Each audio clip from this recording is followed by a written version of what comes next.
Very good morning, students. In today's class, we'll be talking about Bohr's atomic model. Bohr was the scientist who had first proposed a model of an atom involving the electrons, protons and the neutrons. Now, in an atom, according to Bohr, you have protons, neutrons and electrons. Protons and neutrons together are always inside the nucleus, and they also are the mass number if you total them, while electrons are outside the nucleus and they are found in shells. The shells are given names as the K shell, which is the nearest to the nucleus, L, M and N. Now, when you have an element or an atom given to you, for example, if you are given carbon 6, 12. Now, what do these 6 and 12 refer to? The 6 refers to something called as atomic number, which is also denoted by Z, whereas 12 stands for mass number, which is equal to the number of protons plus the number of neutrons. Now, when we talk about the atomic number also tells us the number of protons. So, your atomic number by definition is nothing but the number of protons. Since this identity is neutral, there is no positive or a negative charge to it. So, since it is neutral, therefore, protons will be equal to electrons. What is the charge on the protons? Positive. And that on electrons? Negative. So if your total positive and total negative becomes equal, your atom automatically becomes neutral. So if you know the atomic number, you also know the number of protons. If you know the charge, you can relate it to the number of electrons. Since in this case there is no charge given to you, therefore the protons are equal to electrons. When you have to give the electrons, you need to write the electronic configuration. How do you adjust the electrons in the shells? Now, the shells are K, L, M and N. In these shells, you have to substitute the electrons. The total number of electrons in this case is equal to 6, which is also the number of protons.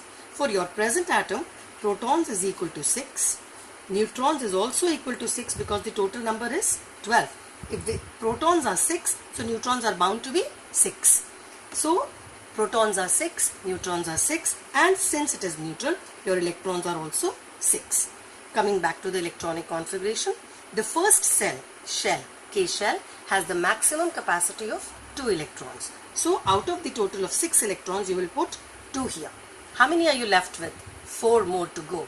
So, they will have to go into the next shell. So, your L shell has 4 electrons. You finished with your electrons. Of course, the maximum capacity of the second shell, that is your L shell, is 8. But you had only 4 electrons. So you substituted these 4 electrons here. There are no electrons in the last 2 shells. Now, when you're asked to draw the atomic model, you need to draw the atomic model on this basis. That is, you would have first of all the nucleus. Inside the nucleus, you have protons and the neutrons. Protons are how many? 6. Neutrons are how many? 6. So this is how you mention your nucleus, specifying the number of protons and the neutrons. Now coming to the shells around it. This is your first shell, which is called as the K shell. This is your second shell, which is known as the L shell. You may use a compass if you want, otherwise a freehand drawing is equally fine. Now, in the K shell, how many electrons do you have?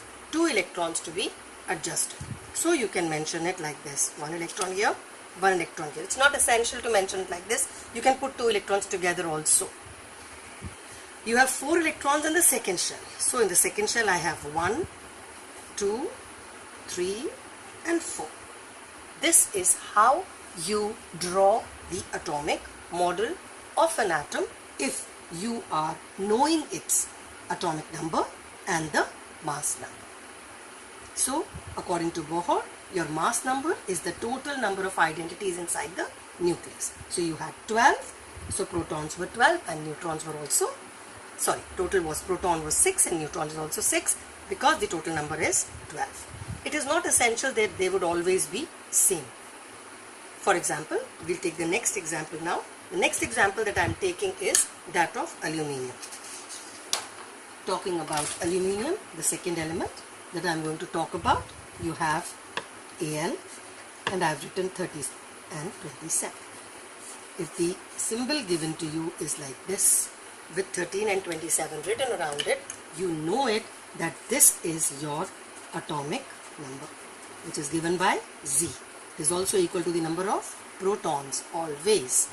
Does it have any charge? No. Therefore, this would also be the number of electrons. Hence, protons is equal to how many? 13. Electrons is equal to how many? 13. Now, coming to this number. This number is called as your mass number, which is equal to protons plus the neutrons. Now, since you know that the protons are equal to 13, so if protons are 13, how many will be the neutrons since the total number is 27? For 27 to be the total number, the number of neutrons will have to be 14. Now, this time you can see they are not equal. So, it is not that by default you make the protons and the neutrons to be equal. Protons are 13 this time, neutrons are 14 and your electrons are 13. Now, if you have to adjust the electrons, you need to write the electronic configuration. In the electronic configuration, you need to mention the shells. First shell maximum capacity is 2. So, your 2 electrons go here. You have total of 13. You're still left with 11 electrons. Moving to the second shell.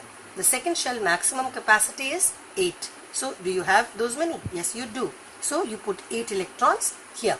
Total becomes 10. You still have got 3 more electrons and you don't have any choice to fill them here because their capacity is full. So, you're left with 3 more electrons which will go to the next shell. Your N shell has no electrons in this case. Now, drawing the atomic model. As I just said, the first thing would be the nucleus. Outside you would have shells. How many shells should I draw? 3. The K shell, L shell, M shell. Just label it up. Your nucleus will have what mass number? Protons and the neutrons. So your protons is equal to 13, neutrons is equal to 14. That becomes your nucleus. Labeling the shells, this is your K shell, this is your L shell, this is your M shell. Now let's put the electrons in them. The first shell has 2 electrons. I am putting them like this so that the counting also becomes easier. Second shell has 8 electrons. 2, 4, 6, 8. Third shell has only 3 electrons.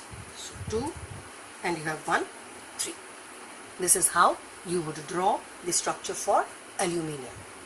I hope with these 2 examples it is clear to you that if you are given a symbol of an element is written like this. Let's take any element X. So your atomic number would be as a number given at the subscript left hand side and you would have the mass number. Mass number is written as A. A would be a superscript on the left hand side. Always this number given bottom number is always your atomic number, which is also equal to the number of protons. While this is your mass number, which is equal to protons plus neutrons and it is inside the nucleus. With this, I close my class. I hope drawing an atomic model on the basis of Bohr from the given formula would be now on your tips. Please share the video if you like it. Thanks kids.